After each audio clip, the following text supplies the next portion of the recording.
México bárbaro, del autor John Kenneth Turner. Capítulo 9. La destrucción de los partidos de oposición. Hombres y mujeres de nuestro continente sufren a diario muerte, prisión o exilio por luchar en favor de los derechos políticos que hemos considerado como nuestros desde el nacimiento de los Estados Unidos. El derecho a la libertad de palabra y de prensa, el derecho de reunión, el derecho de votar para decidir quiénes deben ocupar los puestos políticos y gobernar a la nación, el derecho de tener seguridad para personas y propiedades. Por estos derechos han muerto cientos de hombres y mujeres en los últimos 12 meses y decenas de millares durante los últimos 30 años, en un país dividido del nuestro solamente por un río de escaso caudal y una línea geográfica imaginaria. En México se viven hoy acontecimientos que transportan la imaginación a los días de la Revolución Francesa y a los tiempos en que nacía el gobierno constitucional, ese gigante destinado a concluir la transformación de la Edad Media en Edad Moderna. En aquellos días, los hombres daban sus vidas por la República. En la actualidad los hombres hacen lo mismo en México. Los órganos de represión de la maquinaria gubernamental de Díaz, los cuales se han descrito en el capítulo anterior, el ejército, los rurales, la policía ordinaria, la policía secreta y la acordada, se dedican tal vez solo en un 20% a la persecución de los delincuentes comunes y en el 80% restante a la supresión de los movimientos democráticos populares. La mortal precisión de esta maquinaria represiva de Díaz quizás no tenga igual en el mundo, ni siquiera en Rusia. Recuerdo a un funcionario mexicano íntegro que resumió el sentir de su pueblo que conocía por experiencia sobre este asunto. Dijo lo siguiente: es posible que un homicida pueda escapar aquí de la policía, que un salteador de caminos pueda huir, pero un delincuente político nunca. No es posible que escape ninguno. Yo mismo he observado muchos casos del mortal temor que inspiran la policía secreta y los asesinos gubernamentales, aun en quienes no parecen tener motivos para temer. Entre tales casos fue notable el pánico que se apoderó de la familia de un amigo en cuya casa de la Ciudad de México me hospedé. Su hermano, hermana, cuñada, sobrino y sobrina temblaban de miedo cuando la policía secreta acercó la casa y esperó a que mi amigo saliera. Esta familia era de mexicanos de la clase media, de los más inteligentes, bien conocidos y altamente respetados. Sin embargo, su miedo era lastimoso. Iban de un lado para otro de la puerta a la ventana y se retorcían desesperadamente las manos. Juntos expresaban de viva voz las deplorables calamidades que de seguro caerían no solo sobre el perseguido, sino sobre las cabezas de todos ellos, ya que aquel había sido encontrado en la casa. Mi amigo no había cometido ningún crimen. No se le había identificado como revolucionario. Solo había expresado simpatía hacia los liberales. No obstante, su familia no imaginaba otra cosa que la muerte para él. Una vez que el fugitivo se hubo escapado por una ventana para trepar después por las azoteas, el cabeza de familia habló de su propio peligro y me dijo: puede ser que me metan en la cárcel por algún tiempo, para tratar de obligarme a que diga dónde se esconde mi hermano. Si no voy será porque el gobierno ha decidido respetarme por mi posición y mis amigos influyentes. Sin embargo, a cada momento espero el golpecito en el brazo que me indicará que debo ir. El caso de miedo extremo que observé fue el de una rica y bella mujer esposa de un funcionario de la fábrica de Río Blanco, con quien de Lara y yo cenamos en una ocasión. Tal funcionario bebió bastante vino, y cuando la cena tocaba a su fin se le soltó la lengua, y habló de asuntos que por su propia seguridad debería haber mantenido guardados. A medida que hablaba de los asesinatos que él conocía, cometidos por el gobierno, su esposa, que estaba sentada frente a él, palidecía en exceso y con los ojos trataba de advertirle que fuera más cuidadoso. Cuando miré para otro lado pude ver de reojo que ella aprovechaba la oportunidad para inclinarse en la mesa y con su dedo enjollado indicar a su esposo que se callara. Una y otra vez con habilidad trató de cambiar la conversación, pero sin éxito, hasta que por último, incapaz de dominarse por más tiempo, se lanzó hacia su marido y tapándole la boca con la mano, trató de contener las comprometedoras palabras que aquél estaba pronunciando. Nunca podré olvidar el terror animal que se reflejó en la cara de aquella mujer. Un temor tan generalizado y tan profundo como el que advertí no puede ser resultado de peligros imaginarios. Algo oculto debe haber, y lo hay. Los asesinatos secretos se suceden constantemente en México, pero hasta qué punto nadie lo sabrá nunca. Se afirma en algunos círculos que en la actualidad hay más ejecuciones políticas que en cualquier época anterior, pero que son practicadas con más habilidad y discreción que antes. La aparente tranquilidad de México es forzada por medio del garrote, la pistola y el puñal. México nunca ha gozado realmente de libertad política. El país solo ha conocido promesas de libertad.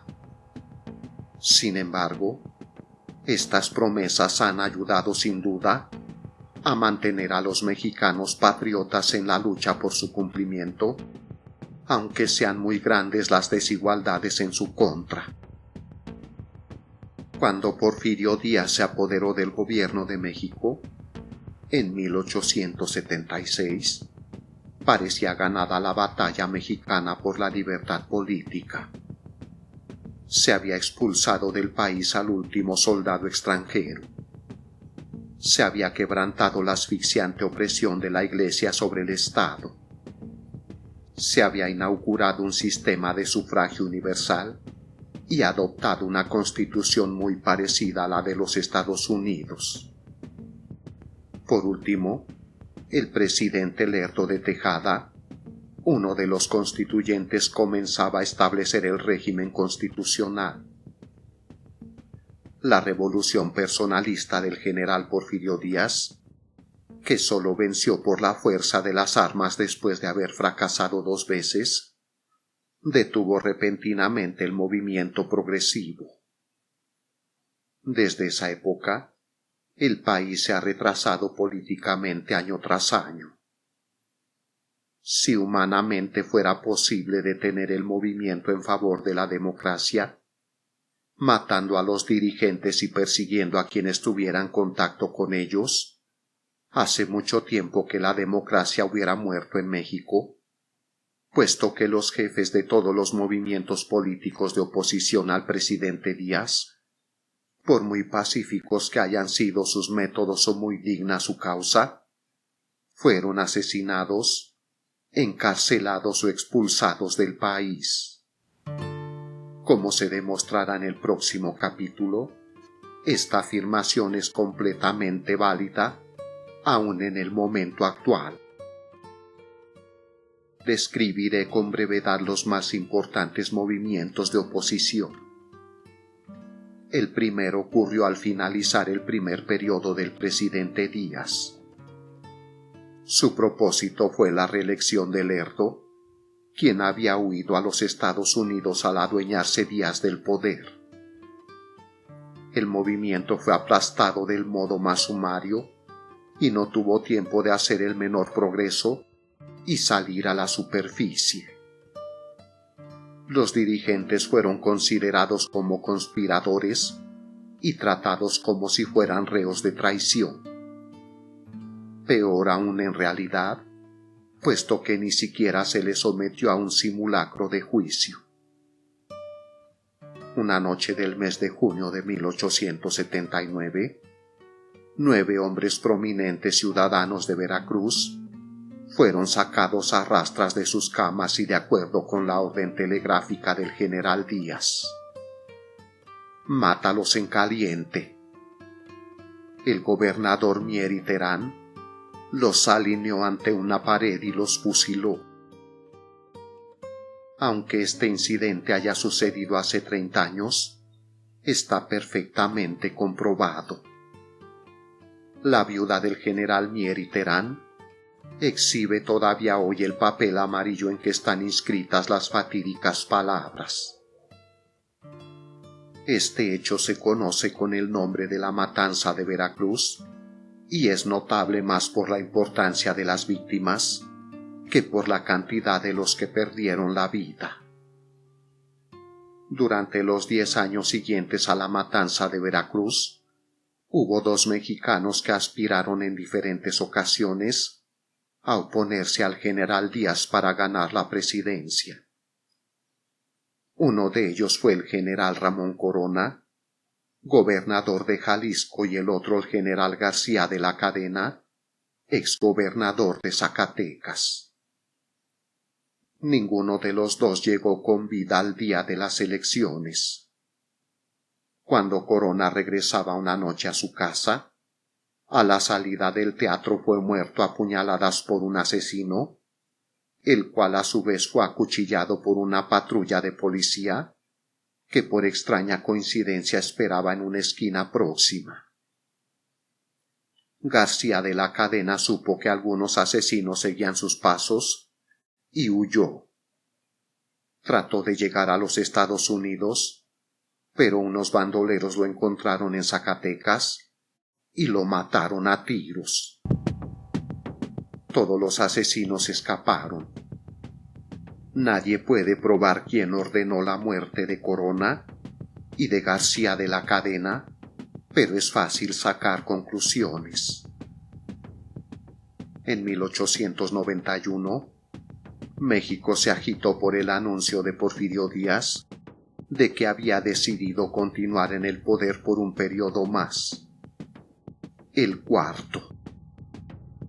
Se hizo el intento de organizar un movimiento de oposición, pero fue aplacado por medio de macanas y pistolas. Ricardo Flores Magón, el actual refugiado político, era entonces estudiante y participó en ese movimiento. Fue uno de los muchos que padecieron encarcelamiento por esa causa. El elegido por la oposición de la presidencia era el doctor Ignacio Martínez, quien se vio obligado a huir del país. Después de una temporada en Europa, fijó su residencia en Laredo, Texas, donde publicaba un periódico de oposición al presidente Díaz. Una noche el doctor Martínez fue acechado y muerto a tiros por un jinete que inmediatamente después cruzó la frontera y se internó en México, donde alguien lo vio entrar en un cuartel. Se ha comprobado el hecho de que en la noche del asesinato, el gobernador del estado de Nuevo León, entonces reconocido como el brazo derecho de Díaz en los estados fronterizos, recibió un telegrama que decía: Su orden ha sido obedecida. El movimiento del Partido Liberal fue el único al que Díaz permitió progresar mucho en materia de organización. Este partido nació en el otoño de 1900, después que había sido eliminado todo peligro de oposición efectiva contra la entrada del dictador en un sexto periodo. Un discurso pronunciado en París por el obispo de San Luis Potosí, en el que éste declaró que a pesar de la Constitución y de las leyes mexicanas, la Iglesia se encontraba en situación muy floreciente y satisfactoria, fue la causa inmediata de la organización del Partido Liberal.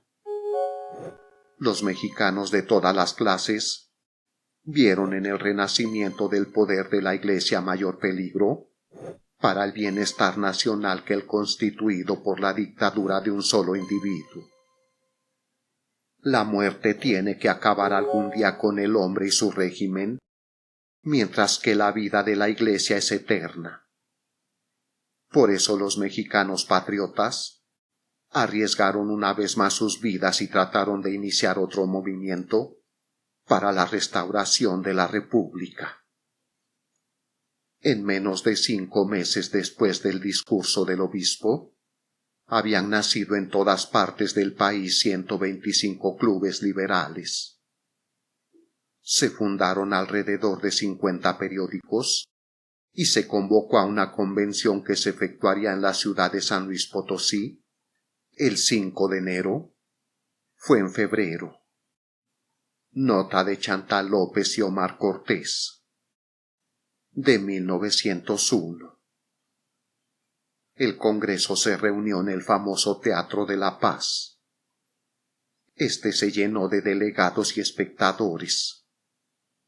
Entre estos últimos había muchos soldados y gendarmes, mientras que en la calle un batallón de soldados estaba listo para dar cuenta de la asamblea en cuanto su voz se alzase contra el dictador.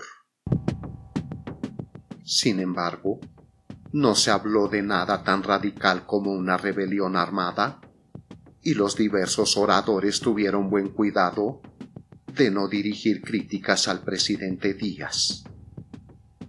Por otra parte, se adoptaron algunas resoluciones por las que los liberales se comprometían a proseguir la campaña de reforma, solo por medios pacíficos. Ello no obstante, tan pronto como se hizo evidente que los liberales proyectaran designar un candidato para la presidencia, 3 años más tarde el gobierno empezó a operar. Con métodos policíacos iguales a los empleados en Rusia, fueron disueltos todos los clubes del país y los miembros principales fueron aprehendidos por delitos ficticios, encarcelados o consignados al ejército. Un caso típico fue el del Club Ponciano Arriaga de San Luis Potosí, que integraba el Centro Nacional de la Federación. El 24 de enero de 1902, el Club Ponciano Arriaga citó valientemente para efectuar una reunión pública, aunque ya otros clubes habían sido disueltos, de modo violento por hacer lo mismo. Entre los asistentes se distribuyeron aquí y allá soldados y gendarmes en traje civil, bajo el mando de un prominente abogado y diputado, agente provocador que había sido comisionado por el gobierno para destruir la organización.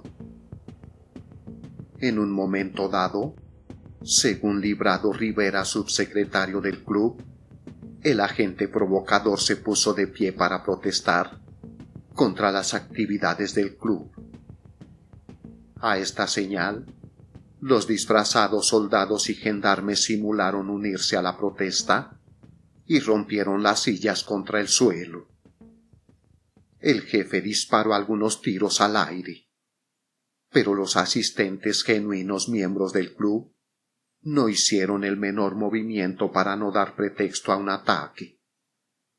Sabían que el agente provocador y sus ayudantes estaban representando una comedia para invocar a la violencia a los miembros del club.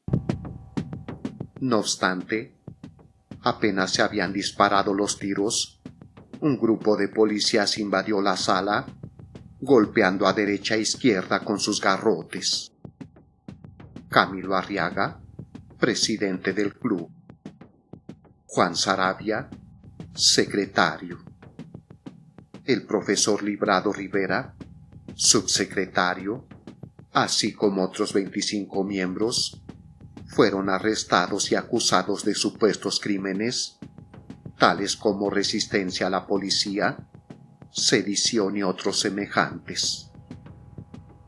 El resultado fue que se les encarceló durante cerca de un año y el club fue disuelto. Así fueron destrozados la mayoría de los clubes de la Federación Liberal. Los periódicos liberales, expresión pública del movimiento, dejaron de circular por haber sido encarcelados los directores y destruidas o confiscadas las imprentas. Nunca se conocerá la cantidad de hombres y mujeres que perdieron la vida durante esta cacería de liberales que se prolongó en los años siguientes. Las cárceles, penitenciarias y prisiones militares estuvieron llenas de ellos. Muchos millares fueron consignados al ejército y enviados a morir en el lejano Quintana Roo, en tanto que por el procedimiento de la ley fuga, desaparecían algunos hombres a quienes el gobierno no se atrevía a ejecutar públicamente sin pretexto. En las prisiones se aplicaron torturas que avergonzarían a la misma Santa Inquisición. Al organizarse el Partido Liberal, surgieron unos 50 periódicos en su apoyo en diferentes partes de la nación, pero todos ellos fueron suprimidos por la policía. Ricardo Flores Magón me mostró una vez una lista de más de 50 periódicos que fueron suprimidos y otra de más de 100 de sus directores que fueron encarcelados durante el tiempo en que él estuvo luchando para publicar un periódico en México. De Fornaro incluye en su libro una lista de 39 periódicos que fueron clausurados y sus directores sometidos a juicio con triviales pretextos en el año 1902 para impedir cualquier agitación pública en contra de la séptima reelección del general Díaz. En 1908 hubo por lo menos 6 supresiones descaradas de periódicos cuyos nombres eran El Piloto, Diario de Monterrey, La Humanidad y la Tierra, Semanario de Yucatán, El Tecolote de Aguascalientes y 2 de Guanajuato, El Barretero y el Hijo del Pueblo. Durante el tiempo en que yo estuve en México, fueron expulsados por lo menos 2 periódicos extranjeros por criticar al gobierno. Los españoles Ros y Planas y Antonio Duch, directores del periódico La Tierra de Mérida, Yucatán. Por último, en 1909 y 1910, la historia de la disolución del Partido Liberal y de su prensa se repitió con el Partido Demócrata y sus periódicos. Pero esto se reserva para otro capítulo. Durante la agitación liberal, muchos de los más conocidos escritores de México cayeron a manos de asesinos. Entre ellos, Jesús Valadez de Mazatlán, Sinaloa, por haber escrito artículos contra el despotismo. Una noche que caminaba del teatro a su casa, en compañía de su esposa con quien se había casado hacía poco tiempo, fue atacado por varios hombres que lo mataron a cuchilladas. En Tampico, en 1902, Vicente Rivero Echegaray, periodista, se atrevió a criticar los actos del presidente. fue muerto de noche a balazos cuando abría la puerta de su casa. En la misma época, Jesús Olmos y Contreras, periodista del Estado de Puebla, publicó artículos en los que denunció un supuesto hecho licencioso del gobernador Martínez. Después 2 amigos del gobernador invitaron a Contreras a cenar. Cuando caminaban por la calle los 3 del brazo, el escritor en medio, de repente cayeron sobre él por la espalda varios asaltantes. Los falsos amigos sujetaron fuertemente a Contreras hasta que éste cayó a consecuencia de los golpes. Una vez caído, los asesinos usaron una piedra pesada para machacar la cabeza de su víctima, de manera que la identificación fuera imposible. En Mérida, Yucatán, en diciembre de 1905, el escritor Abelardo Ancona protestó contra la reelección del gobernador Olegario Molina. Fue conducido a la cárcel donde lo mataron a tiros y cuchilladas. En 1907, el escritor Agustín Tobar murió envenenado en la cárcel de Belén. Jesús Martínez Camón, notable artista y periodista, y Alberto Arance, escritor, salieron de Belén para morir en un hospital. El doctor Juan de la Peña, director de un periódico liberal, murió en la prisión militar de San Juan de Ulúa. Juan Saravia, periodista bien conocido, también estuvo recluido allí y se supo por largo tiempo que había muerto. Pero hace poco tiempo sus amigos tuvieron noticias de él. Daniel Cabrera, uno de los más viejos periodistas liberales, estaba inválido y muchas veces lo llevaron a la cárcel en camilla. El profesor Luis Toro, periodista de San Luis Potosí, fue detenido y apaleado tan duramente en la prisión que acabaron por matarlo. En la misma prisión, Primo Feliciano Velázquez, abogado director del Estandarte, fue golpeado de modo tan brutal que quedó inválido para toda la vida. Otro abogado y periodista, Francisco de P. Morelos, fue azotado en la ciudad de Monterrey por escribir contra el gobierno en su periódico La Defensa. En Guanajuato fue golpeado José R. Granados, director del Barretero. En Mapimí, Durango, el abogado Francisco Aluna fue golpeado y herido a cuchilladas por escribir contra el gobierno. Y así se podría continuar una lista que ocupase varias páginas. Ricardo Flores Magón y sus hermanos Jesús y Enrique, Antonio y Villarreal, Librado Rivera, Manuel Saravia y muchos otros pasaron meses en la cárcel por publicar periódicos de oposición. Otros más fueron asesinados. Como ya se dijo, la autocracia se alimenta del crimen y el régimen de Porfirio Díaz ha sido una larga historia de crímenes. Una vez que por medio del asesinato, la cárcel y otras incontables formas de perseguir, la organización liberal fue destruida por el gobierno en México, los dirigentes que todavía conservan la vida y la libertad huyeron a los Estados Unidos, donde establecieron su cuartel general. Se organizó la junta que había de gobernar al partido. Se publicaron periódicos y sólo después que los agentes del gobierno mexicano los había seguido y hostilizado, con falsas acusaciones que causaron su detención, tales dirigentes perdieron la esperanza de hacer algo por medios pacíficos para la regeneración de su país. Entonces decidieron entre todos organizar una fuerza armada con el propósito de derrocar al anciano dictador de México. Detallaré en otro capítulo la historia de las persecuciones que han sufrido los refugiados mexicanos en los Estados Unidos. Basta mencionar aquí y apuntar solamente los resultados de sus intentos para provocar un cambio de gobierno por medio de la revolución.